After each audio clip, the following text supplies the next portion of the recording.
जय हिंद मेरे प्यारे दोस्तों, मैं हूं आपका दोस्त रिटायर्ड मरीन कमांडो शौर्य चक्र awardee 2611 Mumbai terrorist attack warrior, marathon runner और मैराथन कोच, इसके साथ ही मोटिवेशनल स्पीकर।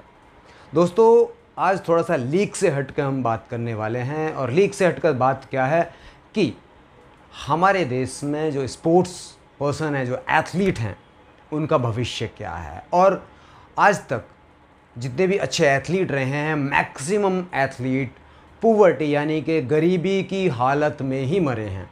कोई ना कोई बीमारी हो गई है या कुछ परेशानी हो गई हैं, और ये चीज़ अभी तक भी चल रही है, आज भी मौजूद है।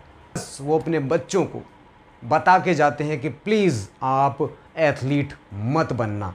क्यों? कि एथलीट बनने से उनकी जो इनकम सोर्सेज है उसके ऊपर कोई फ़र्क नहीं पड़ता है, वो पैसे कमा ही नहीं पाते हैं। अगर वो अच्छे एथलीट भी बन जाते हैं तो उनसे उसके ऊपर कुछ फ़र्क नहीं पड़ता है। और कुछ ऐसे ही उदाहरण मैं आपके सामने लेकर आया हूँ कि कुछ ऐसे टॉप एथलीट जिनकी मौत बहुत ही साधारणतः हुई और उनके बारे में शायद किसी को पता भी नहीं चला, और उनके डेड बॉडी को देखने के लिए लोग भी नहीं जुटे। सबसे पहले मैं नाम लूँगा दोस्तों मेजर ध्यानचंद का। मेजर ध्यानचंद की दोस्तों जो डेथ हुई थी वो एम्स में, दिल्ली के एम्स में जर्नल वार्ड में हुई थी। यानी कि बिल्कुल गरीब से गरीब आदमी जिस वार्ड में जाके अपना ट्रीटमेंट कराता है, उस जगह पे ट्रीटमेंट हुआ था मेजर ध्यानचंद का। तो आप लगा सकते हैं कि इतने बड़े एथलीट और हॉकी के जादूगर थे ये, इनको हॉकी का जादूगर बोला जाता था। और इनके बारे में तो बहुत सारी कहानियां भी प्रचलित हैं, लेकिन इसके बारे में किसी को नहीं पता कि उनकी जो डेथ हुई थी वो एम्स के जर्नल वार्ड में हुई थी, और कैंसर की वजह से उनकी डेथ हुई थी। और वो उस समय पे सिर्फ 74 वर्ष के थे, और 1979 में उनकी डेथ हुई थी। शायद आपको नहीं पता होगा, लेकिन आप हॉकी के जादूगर के बारे में पढ़ते ज़रूर होंगे। दूसरा नाम है दोस्तों शिवनाथ सिंह, इंडिया के marathon runner. Long distance running में दोस्तों जो इन्होंने रिकॉर्ड 1978 में जालंधर में बनाया था 42.195 किलोमीटर, यानी कि फुल मैराथन का, वो आज तक टूटा नहीं है। यानी कि 2 घंटे और 12 मिनट में इन्होंने फुल मैराथन को कंप्लीट किया था, जो कि इंडियन रिकॉर्ड है, वो आज तक टूटा नहीं है। उसको दोस्तों हम कहते हैं नेशनल रिकॉर्ड। तो आप लगा सकते हो इनका 10,000 मीटर में भी काफ़ी अच्छा रिकॉर्ड था, और इन्होंने ओलंपिक में भी पार्टिसिपेट किया था। उसके बाद इन्होंने रिटायरमेंट ले लिया, और उसके बाद ये टाटा स्टील में जॉब करते थे। वहीं पे 2003 में 56 वर्ष की आयु में इनका देहांत हो गया। बहुत ही ऑर्डिनरी, यानी कि किसी को पता भी नहीं चला कि इनकी मौत हो गई है। कोई शोर शराबा नहीं, कोई कुछ भी नहीं, और कोई रथ गाड़ी नहीं जिस तरह से बॉलीवुड वालों की रथ गाड़ियाँ चलती हैं और फूल बरसते हैं, इस तरह से कुछ भी नहीं हुआ। और बहुत ही ऑर्डिनरी, यानी कि इतने बड़े एथलीट की जो डेथ थी बहुत ही ऑर्डिनरी।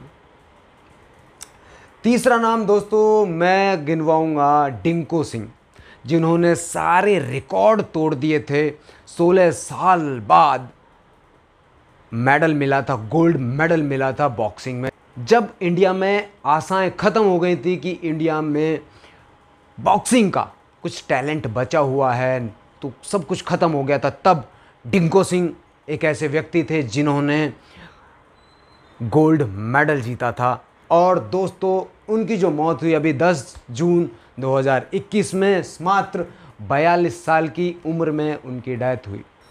तो आप लगा सकते हो उनको हेपेटाइटिस बी था, उनका ट्रीटमेंट भी ठीक से नहीं हो पाया। वो बहुत सारे हॉस्पिटल में घूमे, लेकिन किसी ने भी उनका ट्रीटमेंट नहीं किया। इवन गुड़गांव के बड़े बड़े हॉस्पिटल्स में वो गए, एडमिट होने के लिए गए कि उनका ट्रीटमेंट हो जाए, लेकिन उनका ट्रीटमेंट नहीं हो पाया। इवन लोग उनको पहचानते तक नहीं थे, क्योंकि उनकी पीआर टीम काम नहीं करती थी ना भाई। जिस तरह से क्रिकेटर और बॉलीवुड वालों की पीआर टीम काम करती है, आपको बार बार उनके फ़ोटोज़ अखबार में, आपके मोबाइल फ़ोन पे दिखते हैं, उस तरह से इनका कुछ दिखता नहीं था। तो गुमनामी की एक जो डेथ है वो हुई, और उनको फिर कैंसर हो गया, और उस कैंसर से जूझते जूझते डिंको सिंह भी हमारे देश को अलविदा कह गए। चौथा नाम मैं गिनवाऊंगा दोस्तों मलखान सिंह, जिन्होंने 1962 में मिल्खा सिंह को हराया था 400 मीटर में, मिल्खा सिंह को। और उसके बाद उनको ग्लोरी मिली थी और उनका नाम चमका था।